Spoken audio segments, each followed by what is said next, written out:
Dear all, welcome to this new webinar. This evening, we are going to talk about tackling the climate crisis together. We have with us Stuart Thorpe. I'm very happy to have and to introduce him. Thanks, Stuart. Welcome. So I let you already introduce yourself, and we are going through your deck and then later on question and answers. Great. Thank you very much, Matteo. So good evening, everyone. Buonasera. I'm very pleased to join you today for this webinar. I'm joining you from Belgium. Thank you very much for the invitation from Northern Italy Chapter to join this webinar. But I understand also that Central Italy and Southern Italy will also be represented. So great to also see you. And thank you in particular for inviting me back, because I did give a pranzo webinar for Northern Italy Chapter back in June of last year. And today's session is really taking forward some of the thinking around the climate crisis and how we can tackle that together. So, yeah, as I said, my name's Stuart Thorpe. I'm a member of the PMI Belgium chapter. I started my career in R&D, developing optoelectronic technology, which went on to support the growth of the modern internet. And I went on to manage complex projects and programs, which gave me the experience to gain my PMI Program Management Professional Credential, PGMP, back in 2011. I've worked across many sectors, including telecoms, oil and gas, pharmaceuticals, automotive and finance. And I had what I describe as my climate wake up back at the end of 2019, when I discovered, it really dawned on me that the climate was in a damaged state. We were facing a crisis, and I wanted to do something about this. So from the start of 2023, I've now stepped out of full-time corporate activity to be able to focus my experience and my energy on scaling up climate action. Now, on this screen, I'm going to share with you an image, which was in fact a present to me. Let me just bring this up on the screen. This image was my Christmas present, in fact, from my son. And there's a story behind it. It was produced by a guy called Handy Wormhole, who's a comic strip artist. And he draws characters like Batman and Superman. My son knew him through his network, and he commissioned him to produce this image of Stu, the climate hero, trying to tackle the climate. So it's kind of a bit of fun, but for me it was quite touching, because the reason I'm doing this initiative, to taking an interest in the climate, is to make the world a better place for my son Sebastian, for my daughter Marie, for their generation and for future generations. So I was actually quite touched to receive this accreditation, should we say, from my son. So I'd like to start the session by getting to know you a little bit more as the audience. So hopefully, I don't know if you're familiar with Mentimeter, but if so, you can either open the QR code on the screen or join at menti.com using the code at the bottom of the screen there. So this slide is trying to understand how you feel about the climate crisis and what stage you're at in tackling it. So it's based upon the Kubler-Ross change curve, which is a curve that perhaps many of you may be familiar with as part of your professional activities. It's a way we often use to manage and model the stages people go through in a big change, for example, an organizational change, or also in coping with personal change, such as the loss of a loved one. So if you could open up the Mentimeter and choose one of the options that best reflects how you feel about the climate crisis. So there's 7 options there. So maybe you're feeling shocked. Maybe it's a complete surprise that this is happening. Maybe denial. Maybe you'd rather it wasn't happening, trying to find evidence that it's not happening. Maybe a sense of frustration. How do we get into this situation? Perhaps some anger associated with that. maybe depression, maybe feeling quite down about it. It's easy to be feeling quite concerned, and that can lead to a feeling of depression. Or maybe experimentation, maybe starting to explore ways of getting involved in climate action and taking some actual purposeful action. Or maybe decision, maybe you already have made a significant decision to get involved and really take some serious action towards tackling the climate. Or maybe integration, already fully engaged, maybe even professionally in taking climate action. So yeah, please select that. I see a few responses are coming through. Just leave that a brief moment before bringing that up on the screen. Okay, let me bring that across now. So we're seeing a distribution here from shock at one end, fully understandable, of course, through frustration, yes, some sense of anger, perhaps, experimentation, starting to explore ways forwards, and then decision, perhaps more meaningful steps towards taking further action. Okay, well, thank you for those inputs. Please feel free to add any further inputs during the course of the session. Okay, so let's move forwards then. So the key learning points I'd like you to take away from the webinar this evening are, firstly, that the climate crisis is real. It's already happening. I think for many of you in Italy, you're already quite familiar, quite aware of that. We know what we need to do, and we're starting to make some progress. And as project professionals, we can each play a key part through our choices. And today's session is structured around these 3 points. So I'll start off with the climate crisis being real and already happening.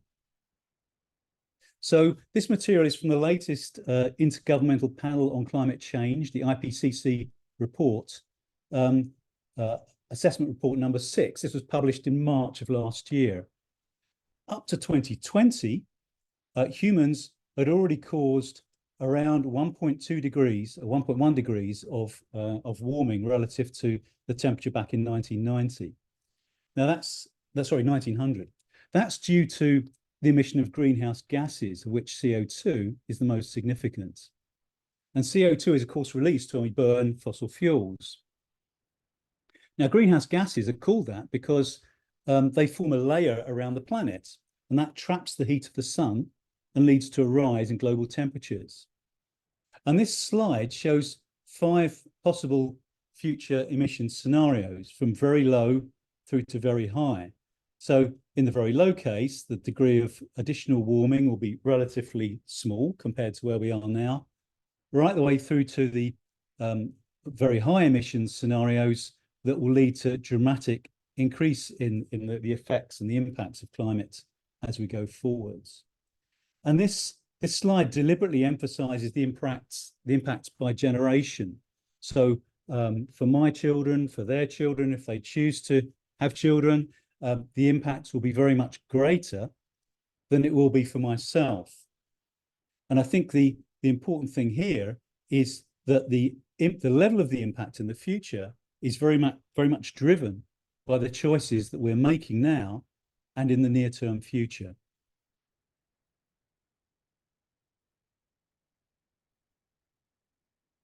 Now, in discussions around climate change, the argument's often given that the Earth's climate has always changed.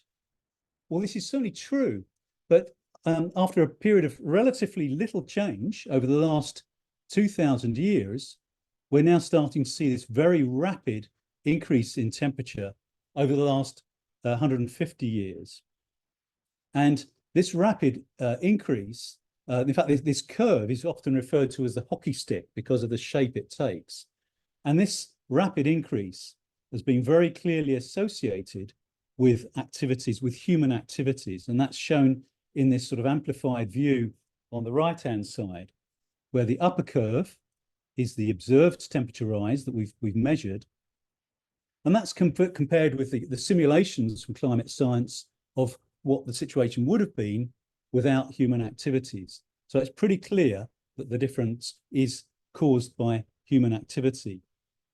We give that the name anthropogenic climate change, meaning it's climate change that's been caused by people. Now, we've seen the predictions of climate science playing out in the last year. We saw successive records broken on a global basis, including July and August 2023 being the hottest 2 months globally for over 120,000 years. And that trend, we're now seeing it continue into 2024 with the hottest January, February and March on record. And we've now seen 10 successive months of global average temperature rise. Now, this has certainly been influenced by the El Niño effect. There's been an El Niño phase present in the southeastern Pacific Ocean. Now, that's starting to come towards an end. So hopefully that will lead to some easing in the level of temperature that we've been observing.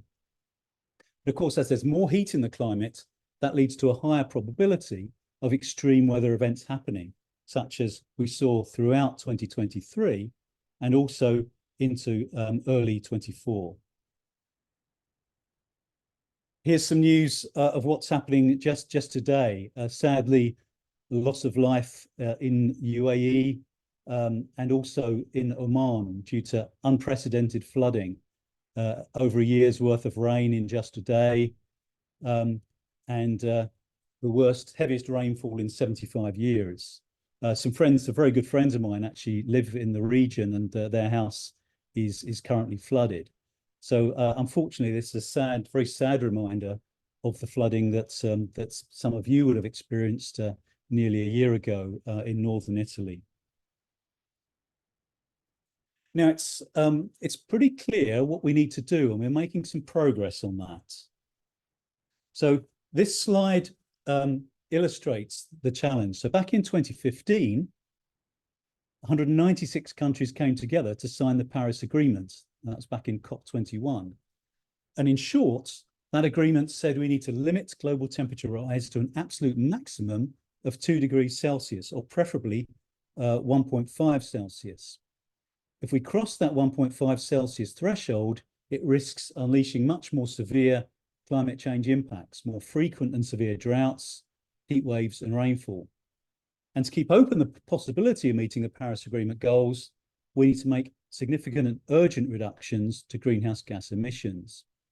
So we need to get greenhouse CO2 emissions to net zero by 2050 and to reduce them by 50% by 2030. Now, this was the latest stocktake report that happened in September of 23, and it concludes that the government commitments, the so-called nationally determined contributions at that stage, were not enough to meet these targets.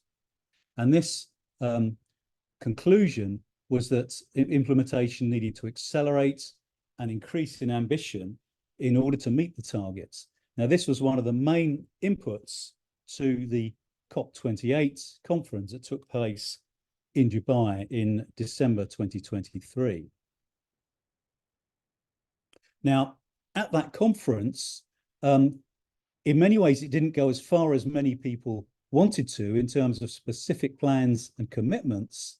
However, some historic steps were taken, and the agreement signaled the beginning of the end of the fossil fuel era, recognizing the need to transition away from fossil fuels. Now, that's really significant, given that Dubai and UAE, of course, are significant oil-producing states. So it's very positive to achieve that outcome at the conference. The conference also agreed to aim to keep to a maximum temperature rise of 1.5 degrees Celsius, keep that target within reach, and specifically to agree to triple global renewable energy capacity and double energy efficiency by 2030. Now, that's great news for us as project professionals, because the outcome of this conference will lead to major need for project activity to deliver this required transition. There's been some very significant court rulings very recently. The Human Court of Human Rights has made a judgment in favour of some elderly people in Switzerland, defending their human rights to be able to live without fear of climate change. And a similar judgment has also taken place in the Supreme Court in India, recognises the rights to be free from the adverse effects of climate change. So there are some significant movements also happening in the courts that are perhaps going to strengthen the level of national commitments. So as project professionals, we can each play a key part through our choices. Now, I'd like to think that if we understand that our habitat is at risk and we know how to go about tackling that risk, that we want to do something about it. But I also understand it's pretty scary. It's not quite sure perhaps what we need to do. Maybe we're losing the sense of hope.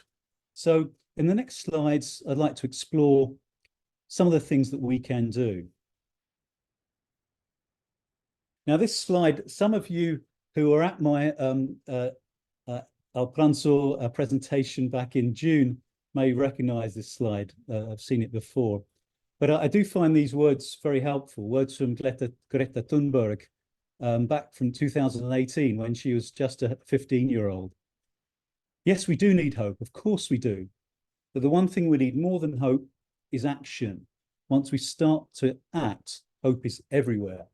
So I think these are very, I found these words very powerful and very motivational. And they do, of course, relate back to that Kubler-Ross change curve when it comes from perhaps helping us to move from a feeling of depression or despair towards feeling more purposeful, more hopeful by starting to take action and starting to move up the right-hand side of that curve. So as individuals, we can take action personally, we can take action in our professional lives, and we can take action together. So let's look at what this might mean. So a good focus for personal action, climate action, is around our carbon footprints. And so there's various great carbon footprint tools out there online, such as the Global Footprint Network, that help you to understand what is your carbon footprint. Also, this book, How Bad Are Bananas by Mike Berners-Lee, is a great source of guidance on the carbon footprint of almost everything you care to think of. And A World is a great online resource. It's related to Act Now, which is the United Nations campaign to promote sustainable development goals, the delivery of those. That also features a carbon footprint assessment tool, and also some concrete actions as to how you can take this forwards.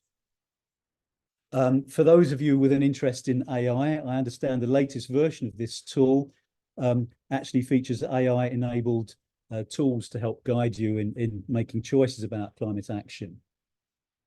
And in this way, together with my family, over the last few years, we've done a major house restoration and some various other projects. We've saved, actually, I was quite shocked at the amount of emissions we've saved. I estimate around 21 tonnes of emissions per year we've saved as a result of our actions. And we're trying to continuously look for ways of taking that forwards through the food we eat, through the way we travel, through the energy that we consume, and also through the energy we produce as well. So there's a few thoughts around personal action. Now, professional action. I mentioned at COP28 the outcomes indicating these significant opportunities for project activity in the areas of renewable energy, so solar and wind. So the supply chains associated with these technologies, there'll be massive opportunities in particular for project managers over the years to come. So I think a good way of thinking about this is to think, what is your superpower? What is the thing that you enjoy doing the most, that is perhaps where you feel most impactful? How might you be able to apply that in making a difference? So maybe you could shape your current project towards a more sustainable outcome, or maybe you could influence your current organization towards doing more sustainable projects. Maybe in planning your next career steps or your next projects, you can be making deliberate choices. Maybe even the organization you're working for. Maybe you want to, in your next career step, choose to work for an organization that's making more positive impacts. So in the next couple of slides, I'd like to share a couple of thoughts of how I've taken some of my professional experiences and applied those towards tackling the climate crisis. So my background is in program management. So I like to think in terms of taking components, bringing them together and delivering benefits that are greater than the individual benefits of those initiatives. And that's really the definition of program management that you'll find in PMBOK. So let's take the two examples: electric vehicles on the left-hand side and renewable energy on the right-hand side. So electric vehicles, that's great. They reduce tailpipe emissions, but there are some challenges. People often cite the high cost of investment, perhaps concerns about range anxiety, whether the car will be able to drive as far as their previous car, and quite rightly, concerns about the materials used to make the batteries. What is the carbon impact of that investment? On the right-hand side, renewable energies such as wind and solar, fantastic for reducing grid emissions, but of course the sun doesn't always shine, the wind doesn't always blow, and when this doesn't happen, then we have to revert back to fossil fuel power as a way of covering the peaks in demand. Well, if we can look at this together, there's a particular technology called vehicle to grid, otherwise known as bidirectional charging, where not only can we charge our vehicle from the grid, but we can also inject electricity back into the grid. And this means that we can consume or load the car up when there's plenty of electricity, when the sun's shining, when the wind is blowing, and then inject the electricity back into the grid when there's less of availability. Now, this helps tackle the cost equation, because effectively we can become energy traders. We can buy energy at a low price, we can sell it back at a high price. So we can actually make money out of this. We can avoid the consumption of materials by avoiding the need for a house battery, because we can use the battery in the vehicle. And we can help to address the concern over range, because the vehicle can actually inject car between one vehicle and another with vehicle-to-vehicle charging. So that offers a way of mitigating the range anxiety. Looked at from a grid perspective, we get greater grid stability through the additional storage in the cars. We can reduce grid emissions by avoiding the need to burn fossil fuels at peak demand, and that also saves the cost of the fossil fuel itself. So I think this is an example of where bringing together two complementary technologies, we can deliver even greater benefits. And this is a relatively new technology. It's available on many current cars that are starting to come into production. And it's good to see an initiative underway in the United States on this. There's a joint venture between BMW, Ford, and Honda. Well, they've recently announced a joint venture focusing particularly on doing this and to enable a better integration between their vehicles and the grid to enable this. So that's one example. As a second example, you may be familiar, I'm sure many of you are familiar with the concept of discounted cash flow and the metrics such as net present value, internal rate of return, as a technique to assess a project's financial return. Now, what if we were to apply exactly the same thinking, but looking at it from a CO2 emission perspective? And let's call this discounted carbon flow. So I've used this approach to look at the emissions from a particular project. In this case, I've taken a benchmark of the Sizewell C nuclear power plant in the UK, which is due to start construction in 2024. And this curve, on the vertical axis is cumulative emission benefits throughout the lifetime of the project. And you see the nuclear plant has around a 10-year construction phase, during which the cumulative emissions become negative because, of course, there's the embodied carbon of the construction of the site. Once the plant is live, then you start to see a flow of positive benefits with a break even from around about 2040 onwards. And after that point, you're starting to see net benefits, which of course, good to see those before 2050 when we're aiming towards net zero CO2 emissions. So that's an example for nuclear. Now, what if we were to take the same annual production of electricity, but compare it with an alternative technology with wind turbines? Well, again, based upon published benchmarks, this is the curve that you see. Now, of course, the construction phase after initial period of planning can be much faster, for example, already within one year. So you start to see a break even at a much earlier point and a much earlier contribution of benefits flowing through than would have been the case for nuclear. So if we're aiming towards starting to make a positive impact by 2030, clearly this is quite interesting.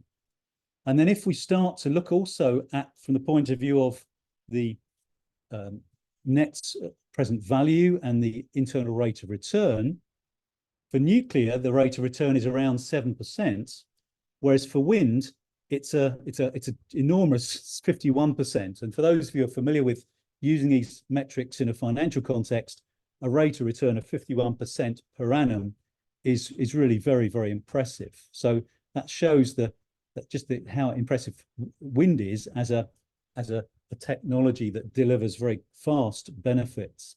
Now, I certainly know if I were to be responsible for making this portfolio decision, I certainly would favour the wind option. So this is just an example of how we can apply existing thinking towards tackling the climate crisis. The example of this is actually covered in much more detail in a post I've done on LinkedIn. And in fact, at the end of the presentation, I'll share a series of links to many of the resources that I've used throughout the presentation, so you can look those up separately offline. So what could we do together as members of the PMI? So showing here a few examples. So PM Fair was the Belgian annual event that I presented at back in October of last year. Sustainability Summit, an event we held in November of last year and had contributions from PMI members throughout Europe. At the Leadership Institute meeting events that took place in Lisbon back in December 2023, I made a proposal that we should, as European chapters of the PMI, carry out a joint initiative focusing on Climate Fresk, La Fresco del Clima, I think as you describe it, as a way of carrying out a focused activity looking at and understanding the climate. I'll talk a bit more about that in the following slides. Projectmanagement.com, I'm sure many of you are familiar with this, as a great PMI global platform where I presented back in November of last year. And I was amazed to have an audience of over 1,700 live attendees. And since then, there's been around 13,000 views of the recording. So this is a tremendous platform for getting significant impact and getting through to large audiences. And I've also started work with the PMI global team through PMI Standards Plus, sharing some of the thoughts around discounted cash flow that I'm hoping to get published as part of the PMI standards that will hopefully influence people in a more formal way towards their future project activities. So I think there's many examples of the kind of things that we can do as members of the PMI community. And certainly if any of you are interested in any of these, please feel free to reach out to me separately. So briefly summarising back to the Sustainability Summit of last year, we had over 570 attendees. We had many world-renowned speakers, very positive response, and some very high quality presentations. And again, the links at the end of the presentation link through to YouTube material from that conference. We recorded the whole conference. And for me, one of the highlights was an amazing keynote speech from Simon King, who gave a presentation on the subject of enough, which was really describing how we should live within sustainable limits. And for me, it was one of the best descriptions I've ever heard in a 30-minute presentation of why we should live sustainably. So I certainly really recommend you following up on that link and clicking through to YouTube for that one. So let's pick up on Climate Fresk. Now, I think you've recently had a webinar on the 28th of March describing Climate Fresk. I understand there's around 110 participants and very positive response. So hopefully some of you are already familiar with this, so I won't go into too much detail. But it's a tool that was established back in 2018 in France and is now widely used in over 40 countries. The aim is to provide quality education about climate science based upon the definitive science of the IPCC reports. So the 6,000 pages of the IPCC reports summarized into a game with 42 cards in a very easy and straightforward way to understand that. We're seeing a massive growing network of people involved here. The original target was to have a million attendees, and that target has already been significantly exceeded with over 1.6 million to date, and over 75,000 people trained to deliver this training. So it's really making fantastic progress. It's based upon the 3-hour workshop in groups of around 7 or 8 people. And it starts with an interactive game, playing a card game to understand the causes and effects of climate change, and then goes on to discuss the feelings of the attendees and how their feelings relate to the changes happening in the environment. Then discusses solutions at system level, as well as what we can do as individuals to take steps both on the long-term and a short-term basis. So what commitments could we be making immediately to make a difference?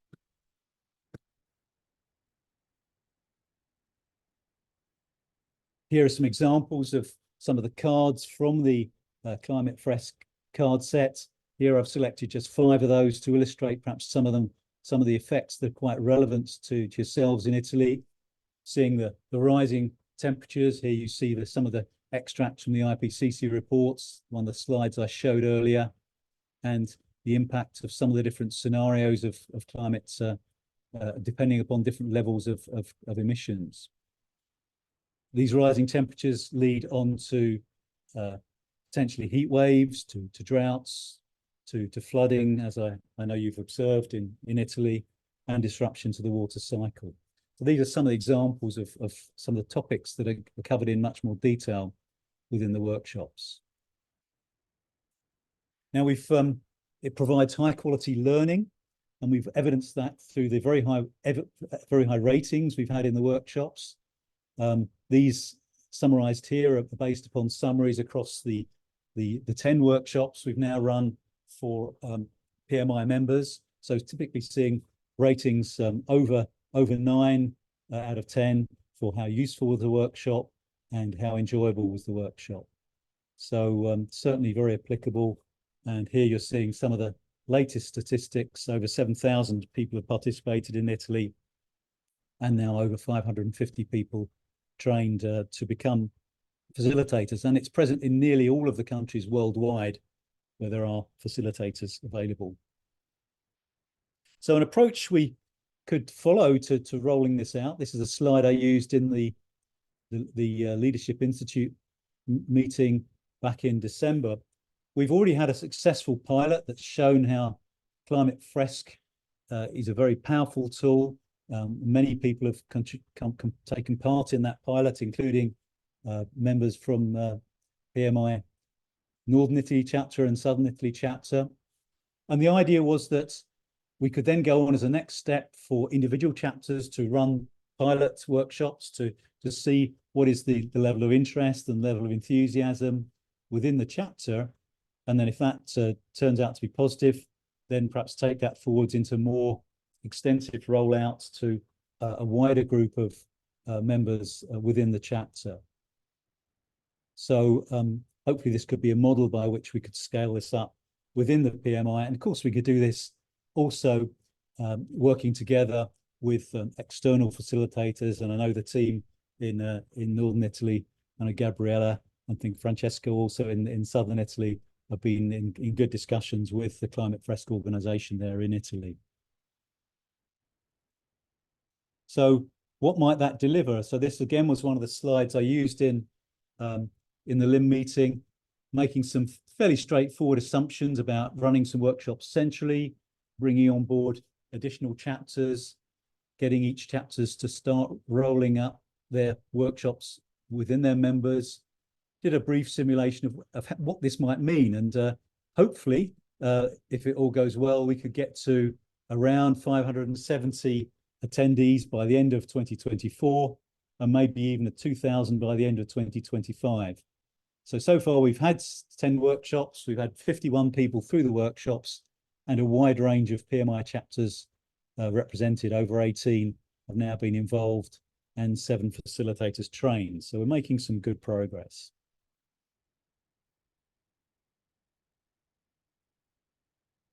So I'd like to now just bring up a second poll, again with Mentimeter.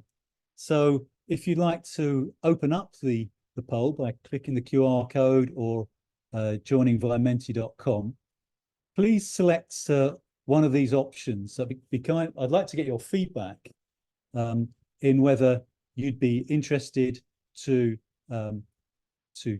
hear more about PMI sustainability initiatives, whether you'd like to participate in PMI sustainability related initiative, whether you'd like to participate in a Climate Fresk workshop, or maybe at this stage not interested and fully understand you may just have other priorities at this stage. So please select one of those.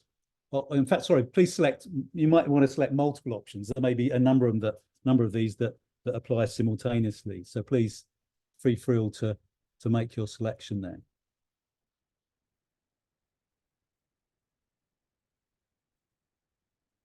Okay, so I'm starting to see a few responses come through.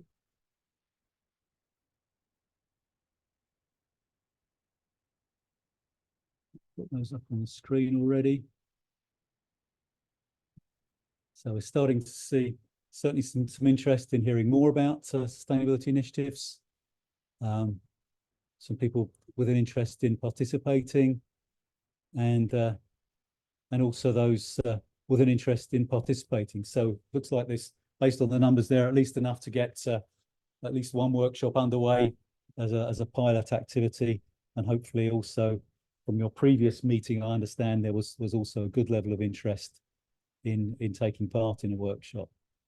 So great to see that, and please feel free to keep adding to the Mentimeter there and adding in comments in the meeting chat.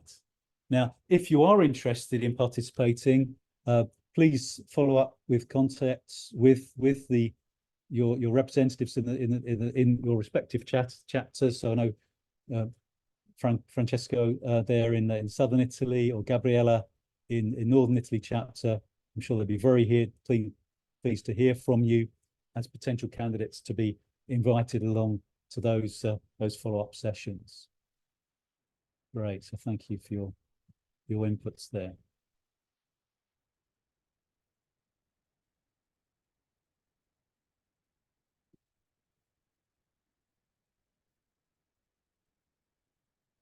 So that brings us towards the end of the presentation. So I'd like to reflect back on the learning points I put up at the start of the presentation. So hopefully you'll leave the webinar today with a sense that, well, an understanding that the climate crisis is real and already happening. I know for many of you in Italy, there perhaps has already been something you've experienced at first hand, whether it's the flooding that was present in Northern Italy last year, or the extreme heat and drought that affected Central and Southern Italy. But we know what we need to do. There's some quite clear steps we can take that can make a big difference. And there's already some major progress starting to happen, both in terms of the technologies that are available, the renewable energies, the ways in which we can make much more efficient use of energy, and many other options. And hopefully there's also a sense that as project professionals, we share a recognition that we have a special role that each of us can make, that we can take through the choices that we can bring to bear. We have special skills that mean we can have a particularly important contribution to this that goes beyond the contributions we could make just as individuals. Although, of course, we can also make contributions as individuals as well as professionals.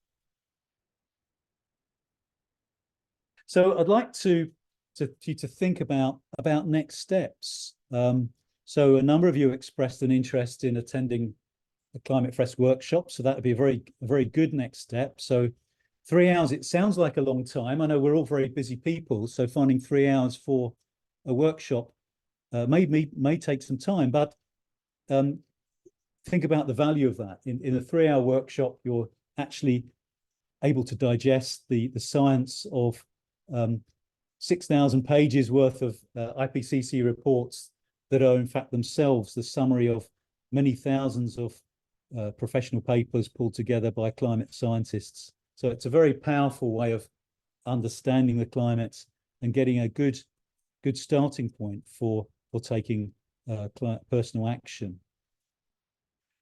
Please think about what personal actions you could take in your day-to-day lives as well as in your professional lives.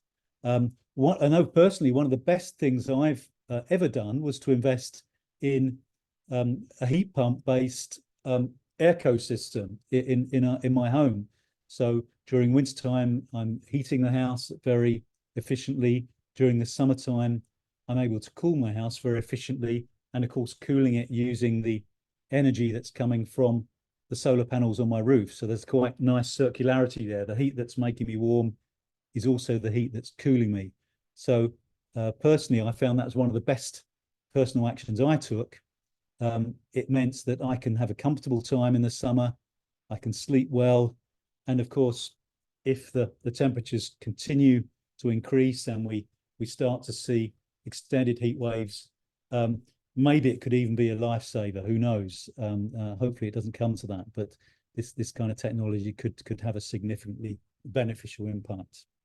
Please think about that, and think about also the actions you could take within your own professional lives and what you might be able to do, for example, as a volunteer within the PMI. And if any of the things we talked about today are of interest, please feel free to reach out to me. Now, I mentioned I'd share some links. I won't go through these in great detail now, but I'm just putting them up so they'll be recorded in the recording of the event, so you can follow these through afterwards. I'm happy to also share the PowerPoint if that's useful to you to use any of the material within that. And I've tried to cross-reference each of the slides to the external sources that I've used. And similarly, a second set of references from the presentation. So hopefully those resources can be helpful towards you in taking this forward. A couple there, the discounted cash flow analysis I mentioned, there's a link through to the post that goes through that example in quite a bit more detail. So please feel free to look at that. And also, yeah, the events, the videos from the Sustainability Summit also available on YouTube via these links. So please feel free to follow those up. And that really pulls to the end my presentation this evening. Hopefully you've found that valuable. Many thanks for your participation. Grazie mille, and welcome any questions that you may have. So please put questions into the meeting chat. My contact details are there, so also please feel free to catch up with me individually as well. Okay, Stuart, thank you very much for your presentation. We are collecting some questions. The first one that we got is about why should PMI be focusing on climate action and why not focus on core project management activities? Yeah, this is a very good question. I think it's one where it's not just the PMI. I think professionals in all professions have special skills where they can make a difference. So I think there's a responsibility to think about this and to think about what we can do here. It's something where the PMI, let's think about our strategy. I mean, we've just declared a new strategy of where the purpose is, we maximize project success to elevate the world. So I think climate action and taking steps is a good example of that. In our ethics statements, our code of conduct, we have statements like doing what is right and honourable and making decisions to take action based on the best interests of society, public safety and the environment. So for me, these are things that are already built into what we believe in and what we think is important in the PMI. So I think my answer is really it should be things that we take as natural next steps as responsible professionals in the project world. Thank you. Next one is in your speech, you are saying that we need to change our lifestyle. Is it correct? Maybe earning less money for the benefit of the environment. Is it correct? Well, I certainly think it would help if we reflected on our lifestyles in order to live within sustainable limits. And I think that's where the Simon King video is a great example. But I also understand that people can't change overnight, and indeed maybe they don't want to change. And the example of my ecosystem, I'm personally living more comfortably now than I was 5 years ago. So I think there can also be very positive benefits from living in a more sustainable world. But I think another way of looking at this is what are the opportunities it brings? But there'll be unprecedented investment in new sources of energy. In the United States, the Inflation Reduction Act, I think Joe Biden indicated investments of over, I think, $760 billion. So there's huge amounts of money flowing towards tackling climate and improving energy supply. So even if you don't care about the environment, I think there's, just from a money perspective, there's very good reasons to get involved in this and to get involved in the project activity that will be key to this transition. And maybe you look the question also the other way around. What if you just carry on working in the old way, maybe working in the fossil fuel world? Well, don't forget, so I think some of those old ways of working, some of those old assets, they are at risk in dropping in value, and maybe your career, if it's in that direction, maybe there's significant career opportunities by looking in a direction of growth and innovation. So I think there's very, very positive reasons to move towards sustainability, even if you don't care about the environment. But I'm sure there's even better reasons for doing it if you do care about the environment. Okay, we got another question from Marco asking for us to take climate action where there are so many other priorities in the world at the moment, like conflicts in Ukraine, Gaza, Middle East. How to balance these priorities and this call for action? Yeah, it's a very difficult question, this one, because of course armed conflict requires immediate involvement, but there is a significant risk that focusing only on that leaves the climate question to one side. Now, for me, it's difficult. I think each person needs to choose their own personal priorities. My own personal priorities I've chosen climate action as a way that I can best help my children towards a happy, healthy, and safe future. And of course, climate crisis is in fact one of the causes of conflict. If you've taken part in the Climate Fresk initiative, you'll see that one of the impacts of climate crisis is, in fact, it can lead to armed conflict because of the need for migration to escape climate or conflict over resources. So I think my answer is really, by tackling the climate, we're trying to tackle one of the root causes that can often lead on to conflict as a next step. So and also as professionals, there's probably not much we can do to directly respond to an armed conflict, but as project professionals, we certainly can take steps to think about how we can make a big difference with impactful climate action. So hopefully just a few thoughts there to respond to that question. Okay, thank you. There is another one. With the Climate Fresk initiative, you have disclosed many participants, attendees, and people achieved. What are the passion, interest that are putting together all of these people? Well, I think what I really enjoy actually in interacting with this community is people do share a passion. They do share an interest and a concern. So quite immediately, you're in meetings, you're in initiatives with colleagues perhaps you've never met before, but because of that shared passion, you immediately have a bond that means you want to make a difference and get on and do things together. So personally, I find that very energizing and very exciting.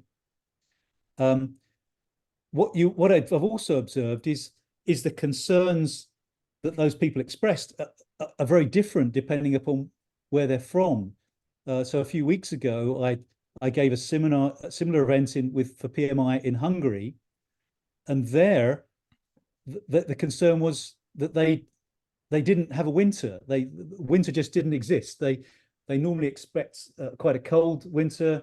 It just didn't happen. They've seen prolonged periods of drought. They're very concerned about the impact on agriculture in Hungary, whereas colleagues from PMI in Ireland, a completely different set of concerns. There they faced extreme Atlantic weather, the storms that have come in from the Atlantic, of the severity and impacts and ferocity have been quite scary for them. And I think that has made a lot of people want to get involved. In the Netherlands, a very natural concern around the countries of a very low level, much of the country is below sea level. And where I'm in Belgium is also, I'm just 15 meters above sea level here. It's a big concern. So they were quite concerned about the needs to activate flood defenses at the back end of last year. And strangely, that actually led on to further flooding in Germany, because the flooding that wasn't happening in Netherlands was causing the sea level to instead lead to flooding in Germany. So there's some quite complicated interplay that happens between different countries. So there is I think a shared understanding and concern. It manifests itself in many different ways, but there's a very passionate community of people who are very concerned about this, and it's a refreshing and rewarding group to be a member of when we come together to try and make impactful improvements to the climate situation. Thanks. We have another comment from Nereo. He says he has no specific question for you to ask, but he wanted to celebrate your enthusiasm and deep understanding. He thinks it's difficult to use the purchase selection method, since when he buys, he would like to evaluate the company, ESG, cost, political attitude. So too many information to put together. A real guidance should come from government laws, but specifically in Italy, is difficult moment, and we fight for not taking steps back.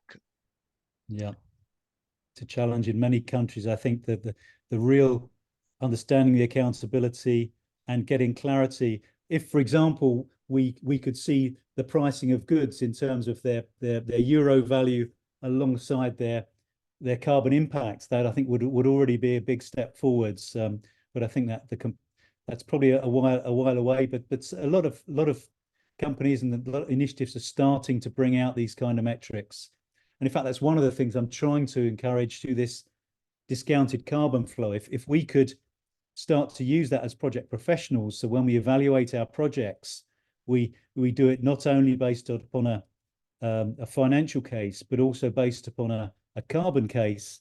I think that could be a big step forwards in helping to set a good example.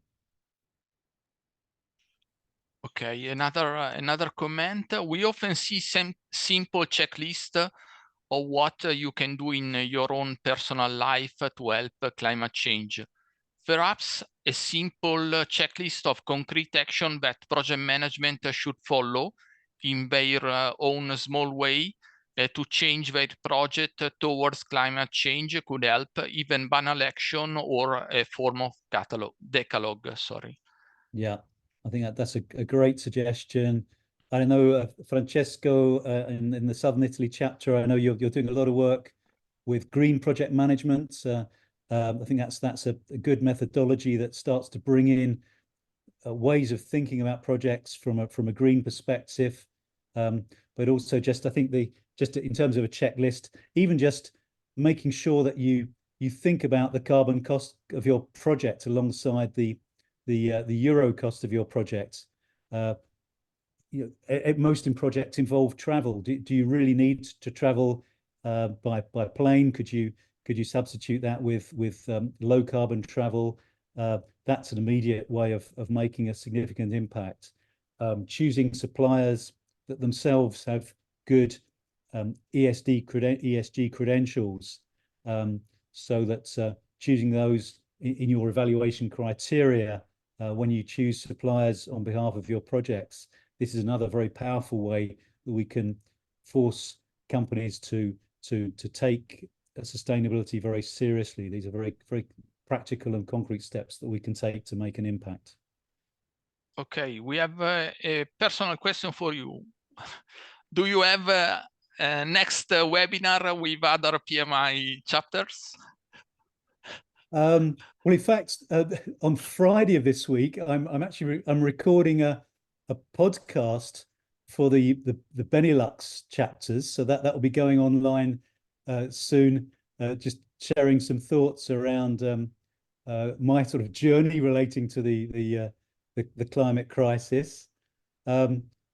Beyond that, nothing specific planned, but in fact, I do run monthly checkpoints for the Climate Fresk initiative. So in fact, tomorrow evening I have a checkpoint of the representatives of different chapters where we come together and talk about what things are happening and what we're planning for the next month. So there's frequent interaction with the people that are actively involved in this across multiple chapters. But I'm certainly also thinking about a webinar to talk about specifically this discounted carbon flow. I do believe that that's a technique that could have a big impact, and getting that out in front of a global audience where it might have a bigger impact. That's certainly something I'd like to do, perhaps during the summertime or when the next opportunity arises. It's quite a packed program they run on projectmanagement.com, but that's certainly something I aim to go for. And I'd certainly encourage you all to use that as a platform. It's a great way, if you've got a good thought that you'd like to get out there, a fantastic way of reaching a big audience very quickly. Okay. So certainly encourage it. Thank you very much, Stuart. If we collect other questions, we will share with you. So I just remind our attendees for this webinar that we are going to meet again on the 23rd of April with the value ring methodology from the PMO Global Alliance. It will be a webinar from 6:30 p.m. to 7:30 p.m. Then we are going to meet on the 8th of May, a pranzo con il NIC, Diversity, Equity and Inclusion in Project Management. On 9th of May, there will be another webinar or event, Innovazione and ESG, Environment, Social and Governance nelle costruzioni, from 6:30 to 8:30 p.m. a Perinic a Trento. Thanks for joining us. Thanks, Stuart. It was really a pleasure, and thanks for your passion. And I think it's very important for us also to get some inspiration and guidance on climate change topic. Thank you. Thank you all. Thanks for joining this evening. Grazie mille. Grazie a te. Thank you, everyone. See you next time. Thank you. Bye.